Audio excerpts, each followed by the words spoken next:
இந்த கிறிஸ்துமஸை இன்னும் அழகாக்க காஞ்சிபுரம் SM சில்க்ஸில் 60% வரை சிறப்பு தள்ளுபடி. அருகில் உள்ள ஷோரூமை இப்பவே விசிட் பண்ணுங்க. உச்சத்தை தொட்ட தங்க விலை, மீட்க முடியாத அடகு நகையை விற்பதற்கு இதுவே சரியான நேரம். இனியும் யோசிக்காதீங்க. உங்க தங்க நகைய அதிக விலைக்கு விற்க சிறந்த வழி பிரைம் கோல்ட் ஹப் 9840551787. ஆஹா, no compromise. உங்க சைடுலயும் எங்க சைடுலயும். It's a GT promise. GT Holidays, South India's #1 travel brand. Aadhan cinema நேயர்கள் அனைவருக்கும் ஒரு பெரிய வணக்கம். நேற்று புதுச்சேரியில் வந்து பார்த்தீங்க அப்படின்னா விஜயோட பொதுக்கூட்டம் அப்படின்றது ரொம்ப சிறப்பாகவே நடந்தது அப்படின்னு தான் சொல்லணும். தொடர்ந்து விஜய் அவர்கள் இந்த 72 நாட்களுக்கு அப்புறம் அந்த வாகனமும் விஜய் அவர்களோட அந்த திறந்த வெளியில் மக்கள் சந்திப்பும் நடந்துச்சு. நிறைய அந்த அவர் பேசின அந்த குறுகிய நேரங்களிலே நிறைய விமர்சனங்கள் விவாதங்கள் நடந்திருக்கு. அதை தான் அவர் எதிர்பார்த்தாரு, அதுதான் நடந்திருக்கும் செஞ்சிருக்கு. எம்ஜிஆர் அவர்கள் பண்ண விஷயத்த விஜய் அவர்கள் பண்ணுவாரா அப்படின்ற ஒரு விஷயம்தான் இந்த வரலாறு திரும்புகிறது அப்படின்ற மாதிரி அந்த கிட்டத்தட்ட அந்த வழியில் தான் பயணிக்கிறாரு. அங்கே நின்ன மாதிரி தான் நானும் இங்கே நிற்கிறேன். தமிழக வெற்றி கழகம் புதுச்சேரியிலையும் களம் காணும் அப்படின்றத கிட்டத்தட்ட அறிவிச்சிட்டாரு. வேகம் எடுக்க போகுது அப்படின்னும் சொல்லியிருக்காரு. நேற்று கொடுத்த அந்த கால அவகாசம் கூட நம்மளுக்கு பத்தலை. ஆதவ் அவர்கள் பேசும் பொழுது கூட நாங்கள் மீண்டும் வருவோம், மிகப்பெரிய ஒரு மாநாடாக புதுச்சேரியில் திட்டமிட போகிறோம் அப்படின்றதும் சொல்லியிருக்காங்க.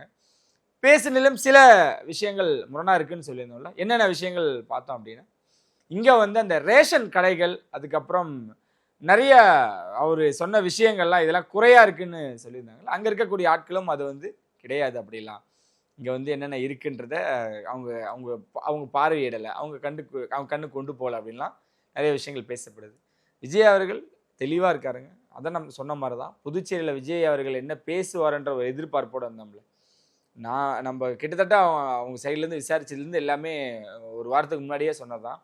அந்த புதுச்சேரி எப்படி டெவலப் பண்ணுறது, அங்கே மட்டும் இல்லை, இங்கே செல்லக்கூடிய இடங்களுக்கு எல்லாமே அங்கே இருக்கக்கூடிய குறைகளை சொல்லுவார். இப்போ நடக்கக்கூடிய விஷயங்களை பற்றி பேசுவார். புதுச்சேரியில் இன்னும் கொஞ்சம் வித்தியாசமாக நாங்கள் எப்படி எடுத்து கொண்டு போக போகிறோம், என்னென்ன தேவை அப்படின்றத ரொம்ப அழகாகவே சொல்லியிருக்காருன்னு சொல்லலாம். ரொம்ப ஷார்ட் டைமில் பேசியிருக்காருங்க. ஏன் அப்படி அப்படின்ற ஒரு கேள்வியுமே இருந்துக்கிட்டு இருக்குல்ல. எனக்கு தெரிஞ்சு எதான் சொன்னேன், 5000 பேருங்க கரெக்டாக. எனக்கு தெரிஞ்சு அந்த சின்ன ஒரு சலசலப்பு ஏற்பட்டுச்சு இந்த நுழைவாயிலில். மற்றபடி உள்ளே வந்துட்டு போன மக்கள் எந்த விதமான ஒரு இடையூறும் இல்லாமல் வந்தாங்க, பார்த்தாங்க, ரசித்தாங்க, வெளியே போனாங்கன்னு தான் சொல்லணும். விஜய் அவர்கள் வரும்பொழுது அதான் அந்த 10:30 மணி அந்த டைம் நேரம் சொல்லியிருந்தாங்க. அதில் ஒரு 1/4 மணி நேரம், ஆனால் சொன்ன டைமுக்கு முன்னாடியே கேர்வன் வந்துட்டார். அவங்க திட்டமிட்டபடியே பேசவும் செய்கிறாரு.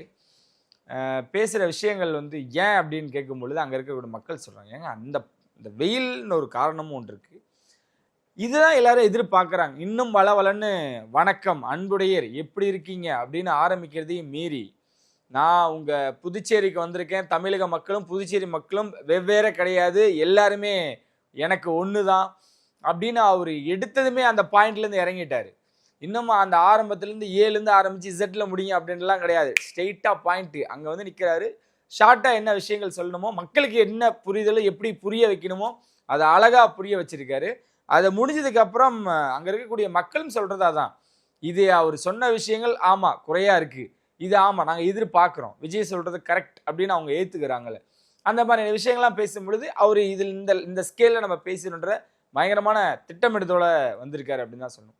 ஓகே, அடுத்தது என்ன, சரி புதுச்சேரி நீங்கள் ஒரு 5000 பேரை வச்சு அங்கே ஒரு பொதுக்கூட்டம் போட்டாச்சு, அடுத்து என்னடா அப்படின்னு இப்போது நேற்று நம்மளே சொல்லியிருந்தோம். கோபிச்செட்டிப்பாளையம் 16 அப்படின்னாங்க. இப்போ அதுலேருந்து 2 நாட்கள் தள்ளி போய் 18, 80க்கும் மேற்பட்ட நிபந்தனைகள் காவல்துறை அவர்களால் கொடுத்துருக்காங்க.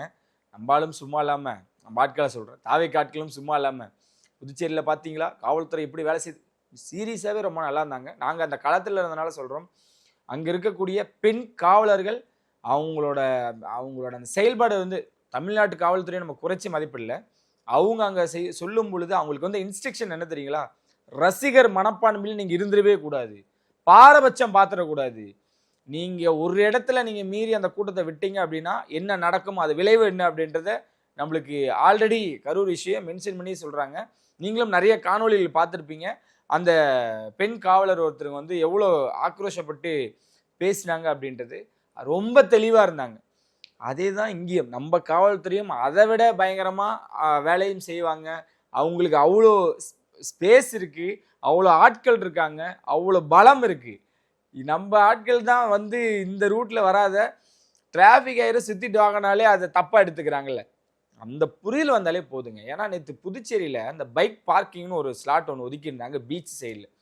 அங்கே வண்டியை நிறுத்திட்டு அங்கேருந்து இப்போ வண்டியில் போகிறவங்க இங்கே இறக்கி விட்டுட்டு அதுக்கப்புறமேட்டு வண்டியை பார்க் பண்ணிட்டு ஒருத்தர் வரலாம், இல்லை அங்கேருந்து ஆட்டோ பிடிச்சி கூட வரலாம். கிட்டத்தட்ட ஒரு 3 கிலோமீட்டர் 2.5 கிலோமீட்டர் கிட்ட இருந்துச்சு. அவங்க தெளிவாக இருக்காங்க. நீங்கள் வந்து அங்கே பார்க் பண்ணிட்டு 2 கிலோமீட்டர் நடந்து வந்து இங்கே இதுக்கு வந்துடுங்க, வண்டியால் எந்த இடையூறும் வந்துடக்கூடாது அப்படின்றது ரொம்ப தெளிவாக இருக்காங்களே. ஏன் அந்த 80க்கும் மேற்பட்ட நிபந்தனைகள் அப்படின்ற பொழுது இனி ஏன்னா அவங்க 25,000 மேற்பட்ட தொண்டர்கள் வருவாங்க அப்படின்னு அவங்க தரப்பினர் சொல்லியிருக்காங்க. மீண்டும் இந்த 5,000 10,000 கேமுக்கு வரல. விஜய் அவர்கள் வந்தாங்கன்னா கண்டிப்பாக 25,000 பேருக்கு மேலே கூடுவாங்க. இது வந்து மேடை போட்டு ஒரு மேடை ஸ்பீச்சாக தான் இருக்க போகுது.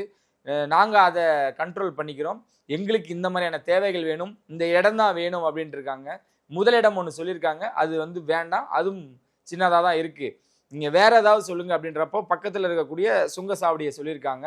இன்னும் உறுதிப்படுத்தலை. எத்தனை பேர் வருவாங்கன்ற பொழுது 25,000 மேற்பட்டோர் அப்படின்ட்டு இருக்காங்க. இங்கிருந்து ஒரு 80க்கும் மேற்பட்ட நிபந்தனைகள் போது காவல்துறையிட்டிருந்து 16ஆம் தேதி அப்படின்றது தள்ளி எங்களுக்கு 2 நாள் அவகாசம் வேணும் அப்படின்னு கேட்டிருக்காங்க. அங்கே நடக்க போகிற அந்த மாநாடு செங்கோட்டையன் அவர்கள் உறுதியாக இருக்காங்க. விஜய் அவர்களோட அந்த எழுச்சி பயணம் அப்படின்றது இங்கிருந்து தொடங்க போகுது. அதை பார்த்ததுக்கப்புறம் நீங்கள் இது வரைக்கும் பார்த்த விஜய் வேற, இதுக்கப்புறம் பார்க்க போகிற விஜய் வேற அப்படின்னு அவங்க ஒரு அந்த மாதிரிலாம் ஒரு பில்டப் கொடுக்குறாங்க. மீன்ஸ் அந்த மாதிரி அவர் ஒரு நம்பிக்கையோடு இருக்கார். ஸோ அங்கே விஜய் அவர்கள் புதுச்சேரி மக்களை பார்க்கும் பொழுது அவ்வளோ புத்துணர்ச்சியாக பேசினார். நம்ம மக்களை ரொம்ப நாளுக்கு அப்புறம் சந்திக்க போகிறாரு. அப்போ எப்படி இருக்க போகுதுன்னு பாருங்கள். ரியலாக ஃபயராக இருக்க போகுது கோபிச்செட்டிப்பாளையத்தில் அப்படின்னு மாற்று கருத்தே இல்லை. கோபிச்செட்டிப்பாளையத்தில் இவர் வேற, செங்கோட்டையன் வேற உடனே இருக்க போகிறாங்க. எல்லாரும் பேசினதுக்கப்புறம் விஜய் அவர்கள் அதுவும் வந்து கரெக்டாக 15 to 20 நிமிஷம் தான். நீங்கள் அவர் எவ்வளோ வேணால் விமர்சனம் வைங்க, என்ன இவ்வளோ முடிச்சிட்டாரு, இவ்வளோ நேரம் வாங்கினீங்களே, இத்தனை நிபந்தனைகளே, இத்தனை கூட்டம் வாங்கலை, இத்தனை அனுமதி வாங்கினீங்களே அப்படின்லாம் கேட்கும் பொழுது அவர் மக்களுக்கு என்ன தேவைன்றது தெளிவாக இருக்கார், அதில் பயணிக்க போகிறார். இன்னும் நிறையா சொன்னாங்க. அந்த மழை பெஞ்சா என்ன பண்ணுவீங்களா, முதல்ல அதை தான் வச்சாங்களாம். அடைமழை பெஞ்சுட்டு என்ன பண்ணுவீங்க, கொட்டையை வச்சுட்டு நிற்போம் அப்படின்ட்டு இருக்காங்க. அங்கேருந்து பால் போட இவங்களும் அடிச்சுக்கிட்டே இருக்குன்ற மாதிரி விஜய் அவர்கள் அந்த பயணத்தை தெளிவாக இருக்கார். செவ்வாய்க்கிழமை அப்படின்றதுல சரி அதை நம்ம கான்சன்ட்ரேட் பண்ணணும், வீக் டேஸில் போகலாம் அப்படின்னு சொல்லிட்டு தான் அவங்களோட பிளான். இப்போ அந்த செவ்வாய்க்கிழமை கொஞ்சம் தள்ளி வியாழக்கிழமை கிட்ட ஆகுது 18ஆம் தேதி. அதுக்கு இன்னும் வேகமாக செயல்படணும் அப்படின்றது ஒன்று தான். இது ஒரு பக்கம் இருக்கு. விஜய் அவர்கள் இந்த பக்கம் என்ன பண்ணுறாருன்னா, புஷி அவர்களை வச்சு நீங்கள் இங்கே ஒரு மீட்டிங் போட்டு எல்லா மாவட்ட செயலாளர்களுக்கும் இந்த நிர்வாகிகளுக்கும் எல்லாரையுமே அழைச்சி என்ன மாதிரியான வேலைகள் போய்கிட்டு இருக்கு, என்ன வேகத்தோடு செயல்படுறாங்க, எவ்வளோ வேகமாக செயல்படுறாங்க அப்படின்றத உடனே பாருங்க. ஒரு குழுவை அமைச்சு, அதாவது நீங்கள் மீட்டிங் போட்டு என்ன போயிட்டுருக்கு, என்ன அப்டேட்டுன்றதை கேளுங்க அப்படின்ட்டு இருக்காங்க. நாளைக்கு புஷியானந்த் அவர்களோட தலைமையில் காலை 10 மணிக்கு பனையூரில் நடக்க போகுது.